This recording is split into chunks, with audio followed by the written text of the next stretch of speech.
Jų bendrabučius atrodo, kad jų net nėra, nes jie miega tiesiog dienomis ir rytais. Ir mes dabar kaip tik susisiekėme su vienu studentu, su kuriuo ir norime pakalbėti. Aha, na, tikiuosi, kad jis to ir pakels. Vis dėlto žmogus, žinai, Užsiėmęs. dar tik tai 10 valandų. Klausau. Labą dieną. Labas vakaras. Nu, kam vakaras, kam diena, sakykite, ar su studentu kalbamės? Mama, čia tu? Ne, čia ne mama, čia iš radijos skambina.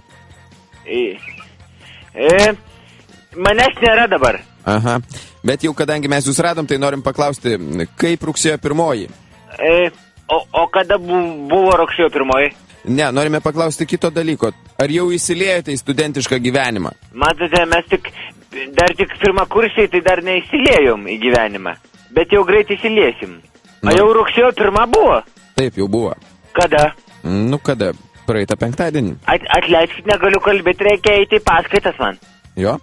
O kokios paskaitos šiais metais, pavyzdžiui, Palaukit, ar įdomios? aš tuoj pažiūrėsiu, kur aš įstojau. Dabar palaukit 1 minutę. Į technikos inžinierių. Įdomios, jo. Labai man patinka, aš moku, studijuoju, jo. Sakykite, o jūs žino tokią gerą patarlę? Mokslo šaknys karčios, bet vaisiai saldus. Jo, aš girdėjau, bet mes pradėjom iš kito galo, mes dabar vaisius valgom, paskui šaknis vėliau kramtysim.